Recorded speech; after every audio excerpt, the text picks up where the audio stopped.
Bank में नौकरी करना सपना है ना, लेकिन कंफ्यूजन होता है बहुत बार प्राइवेट बैंक या सरकारी बैंक, या कुछ लोग को तो सिर्फ सरकारी बैंक के बारे में ही पता है।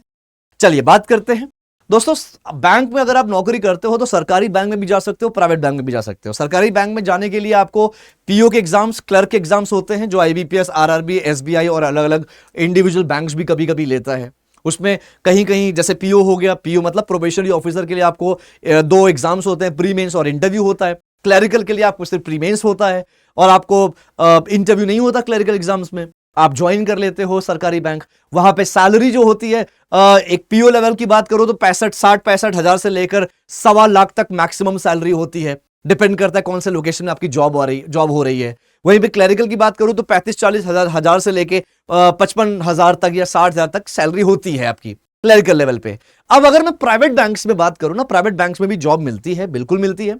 वहां पे आपकी सैलरी होती है 15,000 से 20-22 हजार। ये शुरुआती तौर पे स्टार्टिंग पे मिलता है।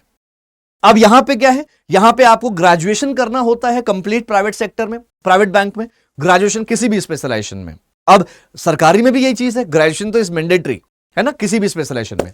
अब अगर मैं सरकारी बैंक की बात करूं दोस्तों, अगर आपकी उम्र 20, 21, 22 साल है, आप इसके आसपास हो, 23 साल की उम्र है, तो मैं चाहूंगा आप जरूर सरकारी नौकरी की तैयारी करिए, सरकारी बैंक की जरूर तैयारी करिए।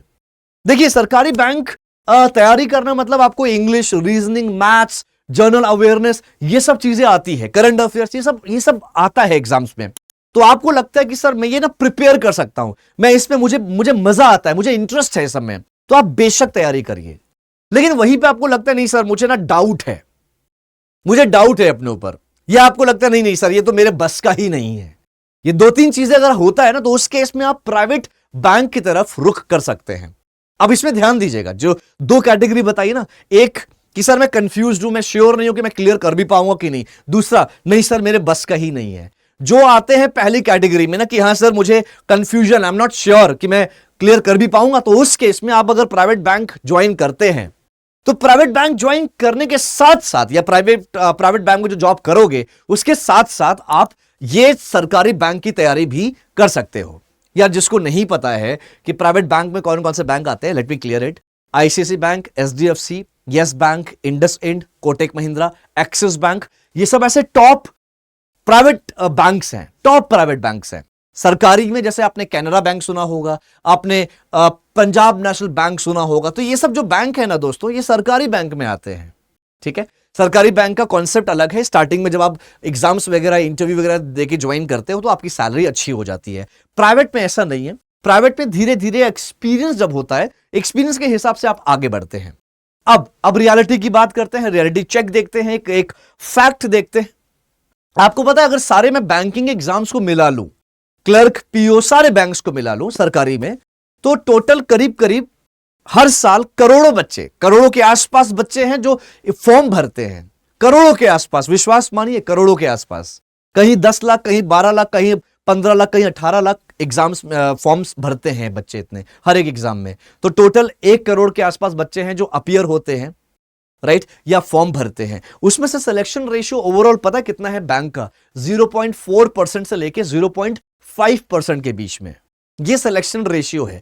लेकिन अब मैं ये बिल्कुल नहीं कह रहा कि ये जो रेशियो है ये देख के आप डर जाओ और आप प्रिपरेशन करना ही बंद कर दो, बिल्कुल भी ऐसा नहीं होना चाहिए। आप करिए प्रिपरेशन, लेकिन सच्चाई है स्ट्रैटेजिकली प्रिपरेशन करिए। ऐसा ना हो कि आपकी उम्र 22 साल है, आप अभी अभी ग्रेजुएट हुए हो, आपने प्रिपरेशन करना शुरू किया, बढ़िया से प्रिपरेशन कर रहे हो, नो डाउट, लेकिन आपकी उम्र अब 27 साल हो गई है, अभी भी क्या कर रहे हो? प्रिपरेशन। किसकी? बैंक की। कौन सी बैंक? IBPS, RRB, SBI. तो ये कहीं ना कहीं मुझे लगता है, देखो मैं ब्लेम नहीं कर रहा क्योंकि मैं खुद इस चीज का हिस्सा था, मुझे पता है, मैं ब्लेम नहीं कर रहा, बट मैं ये बोलना चाहता हूं कि अगर आप 22 साल से 27 साल तक प्रिपरेशन ही कर रहे हो, कुछ और नहीं सोचा, आपकी आधी जिंदगी, जो समय आपको अपना जो नेटवर्थ है वो बढ़ाना चाहिए था, जिस समय आपको सबसे ज्यादा स्किल्स पे काम करना चाहिए था, जिस समय आपको सबसे ज्यादा अपने एक्सपीरियंस लेना चाहिए था, उस समय आप प्रिपरेशन में अपना टाइम लगा दिए हैं, इन्वेस्ट किए हैं। मैं ये नहीं बोल रहा वेस्ट किए हैं, इन्वेस्ट किए, डिफरेंस है दोनों में। लेकिन आप अगर ये सरकारी बैंक की तैयारी करना चाहते हैं तो आप बेशक 1-2 साल का आप टाइम लेके चलिए, टारगेट लेकर चलिए। अब उसके बाद 2 साल आपने प्रिपरेशन करा, 22 साल की उम्र से प्रिपरेशन करना शुरू किया, 24 साल हो गई आपकी उम्र। अब आप बोल रहे हो सर मैं बहुत अच्छा प्रिपरेशन कर रहा था बट पता नहीं क्यों नहीं सिलेक्शन हुआ मेरा। अगर आपको डाउट कहीं हो रहा है ना, आप, मैं चाहूंगा कि अगर आपको डाउट हो रहा है तो आप 1 साल ट्राई और कर सकते हो, लेकिन आपको सारी चीजें देखनी होंगी। आपकी उम्र ज्यादा हो रही है तो मैं चाहूंगा कि आप प्रिपरेशन करना बंद मत करिए, प्राइवेट बैंक की तरफ रुख करिए। अब प्राइवेट बैंक की बात कर लेते हैं। प्राइवेट बैंक में नौकरी कैसे मिलती है? एक फ्रेशर जिसने अभी अभी ग्रेजुएशन कंप्लीट किया है, उम्र है 21 से 22 के बीच में, करीब करीब 22 साल के आसपास, अब उसको नौकरी मिलेगी कैसे? जब आप जाओगे ना किसी भी बैंक में इंटरव्यू देने के लिए, रैंडमली किसी भी बैंक में जाइए इंटरव्यू देने के लिए, रेज्यूमे जाके दीजिए, आपसे 2 क्वेश्चन पूछा जाएगा। पहला क्वेश्चन होता है कि क्या कोई एक्सपीरियंस है, दूसरा क्वेश्चन होता है क्या कोई रेफरेंस है, कोई जान पहचान का इंसान तुम्हारे इस बैंक में काम करता है। 2 चीजें पूछी जाती है। अब आपका जवाब नो होगा, वहीं पे आपका कॉन्फिडेंस, आपका मोटिवेशन पूरी तरह से डाउन हो जाएगा, मिट्टी में मिल जाएगा। ये सच्चाई है दोस्तों, ये सच्चाई है। फिर आप सोच में पड़ जाओगे, यार सरकारी बैंक की तैयारी कर रहा, उसमें क्लियर नहीं हो पाया, फिर प्राइवेट बैंक में गया, उसमें ये पूछ रहे हैं, अब करूं तो करूं क्या? क्या मेरा करियर कुछ नहीं है? क्या मैं अब कुछ नहीं कर पाऊंगा? ऐसा नहीं होता, ऐसा नहीं होता। आपके पास ऑप्शंस हैं, बिल्कुल ऑप्शंस हैं। बहुत बार मैं रियलिटी बताता हूं, बहुत बार ऐसा होता है कि जो प्राइवेट बैंक्स हैं वो फ्रेशर को कंसीडर नहीं करता है, फ्रेशर को जॉब्स नहीं देता। यही रीजन है कि प्राइवेट बैंक्स में जो जॉब मिलती है, ज्यादातर आपको जितना रिसर्च करना है, जितना जॉब ढूंढना है, जितने प्राइवेट बैंक्स के पोर्टल पे, करियर पेज पे जाके देखना, आप देख सकते हैं, आपको फ्रेशर के तौर पे जो जॉब मिलती है वो सेल्स की मिलती है। आपको सेल्स से शुरुआत करना होता है। और जो मैंने सैलरी बताई थी ना 15 से 22 हजार, ऐसा नहीं कि सिर्फ सेल्स वालों के लिए है। आप एज अ फ्रेशर अगर किसी भी बैंक में ज्वाइन करते हो, किसी भी डिपार्टमेंट में, किसी भी जगह, चाहे ब्रांच ऑपरेशन हो, बैक एंड ऑपरेशन हो, आईटी हो, एचआर हो, कहीं भी हो, आपकी सैलरी 15 से 22 हजार ही होती है। प्राइवेट सेक्टर में एक बात है कि आप स्किल्स सीखते बहुत ज्यादा हैं। आपको हर टाइम लर्निंग्स मिलती रहेगी, हर time new challenges, new learnings, new opportunities मिलती रहेंगी प्राइवेट सेक्टर में। गवर्नमेंट सेक्टर में यह चीज की कमी होती है। गवर्नमेंट सेक्टर में आपने ज्वाइन करा, आपका एक पैटर्न स्टार्ट हुआ, आपका एक स्केड्यूल स्टार्ट हुआ, वही स्केड्यूल, वही पैटर्न डेली चलता है। गवर्नमेंट बैंक में यह होता है। अब रही बात ग्रोथ की, तो गवर्नमेंट बैंक में कहीं ना कहीं इसका एक इंपैक्ट, मैं बोलूंगा नेगेटिव तो नहीं बोल सकता, लेकिन ये जो है ये बहुत लिमिटेड होता है। अगर 4 साल में प्रमोशन होना है तो वो 4 साल में ही होना है, वो 5 साल में प्रमोशन नहीं होगा। अब आपको यहां पे कुछ एग्जाम्स निकालने होते हैं, आपने सुना होगा जेआईबी, सीआईबी, ये सब एग्जाम्स क्लियर करने होते हैं, जिसके जरिए आपको प्रमोशंस जल्दी मिल सकते हैं। ठीक है। एंड वेरी वेरी इंपॉर्टेंट, आपको जो टाइम बाउंड होता है प्रमोशंस का, इंक्रीमेंट का, वो एक फिक्स होता है गवर्नमेंट बैंक्स में। वही प्राइवेट बैंक्स की बात की जाए दोस्तों, यहां पे ऐसा कुछ भी नहीं है। 1 साल में आप अपना एक प्रमोशन अप कर सकते हो। फॉर एग्जांपल, अगर कोई असिस्टेंट मैनेजर के तौर पे काम कर रहा है तो 1 साल में वो असिस्टेंट मैनेजर से डिप्टी मैनेजर बन सकता है। अगर कोई डिप्टी मैनेजर के ग्रेड पे काम कर रहा है तो वो 1 साल में मैनेजर बन सकता है। बस यहां पे डिपेंड करता है आपकी यूनिक क्वालिटी। एंड रही बात सेल्स की, मैं इस पे ना एक पूरा स्पेसिफिक अलग से वीडियो बनाया है, फिर से वीडियो बनाऊंगा। एंड सेल्स जो है दोस्तों, हर इंसान दुनिया में सेल्स कर रहा है, हर इंसान सेल्स कर रहा है। सेल्स को लेके हम नेगेटिव नहीं हो सकते। सेल्स हमें नहीं पता, हम वो सुनते आ रहे हैं सेल्स के बारे में जो बचपन से हमने सुना है, देखा है, बचपन से जो जाना है, लोगों से सुना है। वो लोग जो खुद सेल्स में नहीं है वो हमें बताते हैं।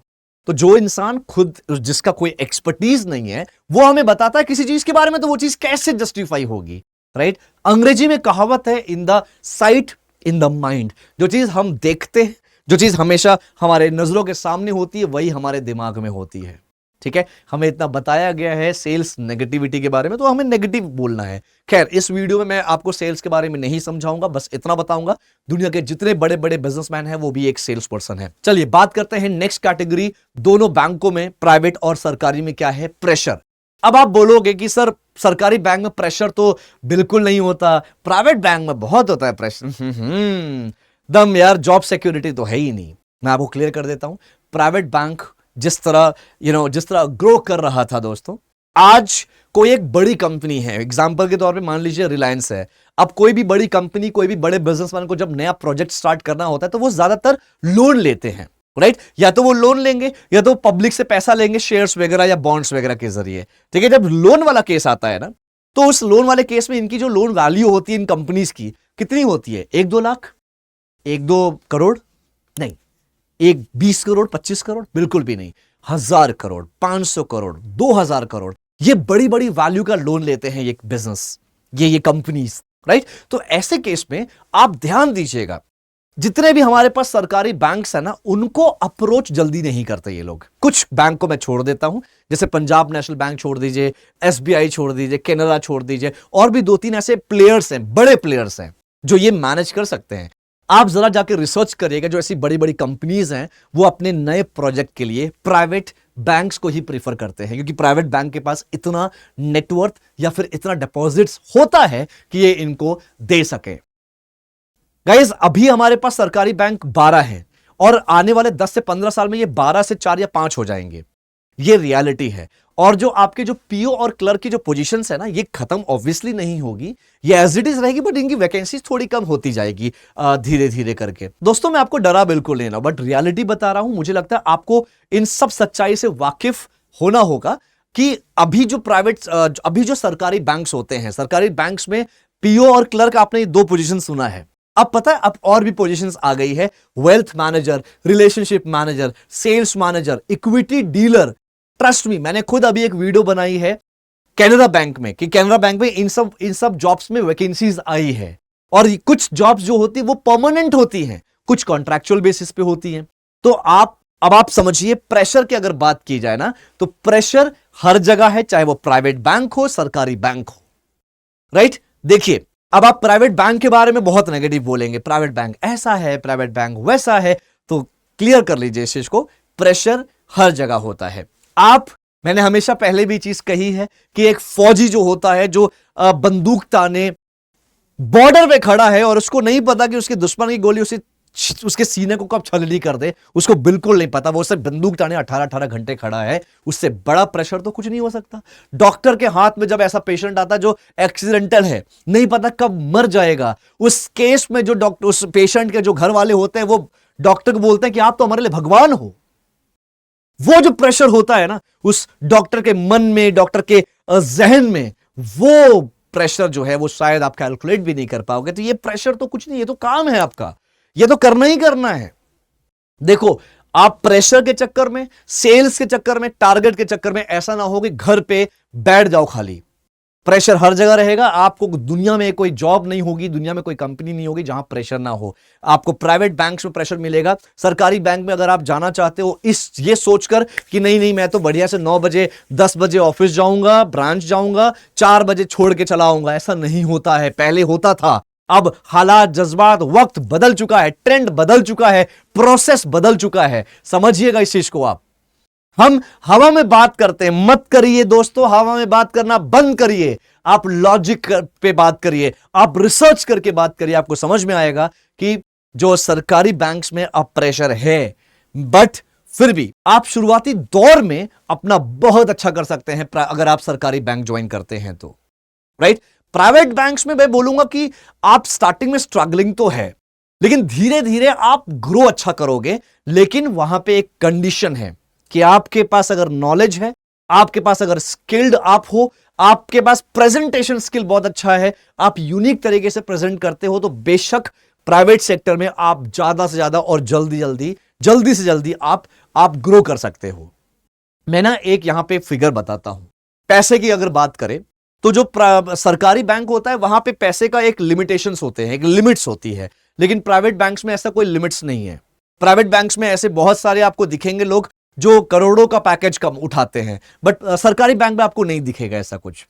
एक फिगर मैं बताऊंगा, फिगर है करीब 17-18 की बात है। 2017-18 में एक रिपोर्ट आया था, एक रिपोर्ट रिलीज हुआ था सैलरी, जिसमें एसबीआई की जो चेयरमैन थी अरुंधति भट्टाचार्य और आदित्य पुरी जो कि एचडीएफसी के थे, इन दोनों की सैलरी आई थी। इनकी सैलरी जो थी अरुंधति मैम की, उनकी थी 56 लाख पर एनम, और जो आदित्य पुरी सर की जो सैलरी थी वो थी 10 करोड़ पर एनम। तो डिफरेंस इतना ज्यादा था। देखो मैं फिर बोल रहा हूं, ये सिर्फ एक फैक्ट्स है जो निकला है, रिलीज हुआ था किसी आर्टिकल के जरिए, वो मैं बता रहा हूं, आप रिसर्च कर सकते हैं। ये सैलरी का चीज है। हाँ, स्टार्टिंग के तौर पे अगर स्टार्टिंग में आप अच्छा करना चाहते हो, अपनी सैलरी वगैरह अच्छी करना चाहते हो, स्टेबल रहना चाहते हो, तो बेशक आप सरकारी बैंक की तैयारी करिए, ज्वाइन करिए। लेकिन इन द केस अगर आपका नहीं होता तो हिम्मत नहीं हारना है, डरना नहीं है, आप प्राइवेट बैंक ज्वाइन करिए, प्राइवेट बैंक की तरफ आइए एंड प्राइवेट बैंक पे शुरुआत करिए। उसके बाद धीरे धीरे धीरे धीरे अपने स्किल्स, अपने नॉलेज, अपने हर चीज पे काम करोगे तो ग्रो करोगे। अब बताता हूं कैसे। अब आप बोलोगे ना कि सर अभी तो आपने कहा कि प्राइवेट बैंक पे जब फ्रेशर को तो ऐसा पूछा जाता है तो हम करें क्या। तो इसीलिए दोस्तों करियर 24/7 जो आपके लिए बेहतर कुछ ना कुछ लाता रहता है। करियर 24/7 कुछ अलग अलग ट्रेनिंग प्रोग्राम्स हैं। देखो नेगेटिव मत होना, अगर नेगेटिविटी आती है तो ये वीडियो आप छोड़ के जा सकते हैं, ये आपके लिए वीडियो बिल्कुल नहीं है। जो पॉजिटिव माइंड है, जो यंग जनरेशन है, जो चाहते हैं कि हाँ एक्चुअल जिनके खून में कुछ कर गुजरने की वो इच्छा है, वो चाहत है, वो ये वीडियो जरूर देखिए, उनके लिए ये वीडियो बनी है। और दोस्तों करियर 24/7 कई सारे ऐसे अलग अलग प्रोग्राम लाया है जिसके जरिए आप अपने करियर की शुरुआत कर सकते हैं। बहुत सारे हैं, बहुत सारे बच्चों ने किया है as a fresher. Axis bank से हमारा कोलैबोरेशन हुआ है, हमारा अग्रीमेंट हुआ है। एक्सिस बैंक पे आप असिस्टेंट मैनेजर बन सकते हैं, एक्सिस बैंक पे आप सेल्स ऑफिसर शुरुआत कर सकते हैं, कोटक महिंद्रा बैंक में भी आप असिस्टेंट मैनेजर बन सकते हैं। और कुछ अलग अलग टर्म्स एंड कंडीशंस है, सबके अलग अलग एलिजिबिलिटी क्राइटेरिया भी है। और एक्सिस बैंक में डिप्टी मैनेजर बनने का भी मौका है। नीचे ना फॉर्म दिया है, तो मैं चाहता हूं कि आप फॉर्म भरिए और फॉर्म भर के हमारी टीम आपसे कनेक्ट करेगी और आपको सारी जानकारी देगी। देखो फॉर्म भरने की बात हो रही है, आप फॉर्म भरिए। और अगर आपको लगता है कि सर मुझे आपसे कनेक्ट होना है, मुझसे कनेक्ट होना चाहते हो, मुझसे गाइडेंस लेना चाहते हो, तो बेशक आप जुड़िए। आप टेलीग्राम का ग्रुप दिया है, वहां पे जाके आप ग्रुप ज्वाइन कर सकते हैं। वहां पे मेरा नंबर पड़ा हुआ है, नंबर पे आप मुझे मैसेज करिए व्हाट्सएप पे। आप लिंक्डइन चलाते हैं, लिंक्डइन नहीं चलाते तो बेशक लिंक्डइन चलाना शुरू करिए। लिंक्डइन के जरिए आप मुझे कनेक्ट कर सकते हैं, कनेक्शन रिक्वेस्ट एक्सेप्ट करूंगा, फिर हम चैट कर सकते हैं, मैसेज पे बात कर सकते हैं। दोस्तों एक क्लैरिटी दिया है मैंने इस सेशन के जरिए कि गवर्नमेंट जॉब अच्छा है। आप शुरुआती तौर पे अगर अच्छा करना चाहते हैं, सैलरी अच्छी करना चाहते हैं तो प्रिपरेशन जरूर करिए। लेकिन ध्यान रहे आपकी उम्र 20, 21, 22 साल है तो आप प्रिपरेशन करिए 1 साल या 2 साल का टाइम लेकर। एंड अगर आप 1 साल या 2 साल में क्लियर नहीं होता तो आप प्राइवेट सेक्टर की तरफ रुख करिए। बट आपको लगता है प्रिपरेशन बहुत अच्छी चल रही थी तो आप स्टिल प्रिपरेशन करते रहिए प्राइवेट जॉब, प्राइवेट बैंक के साथ साथ।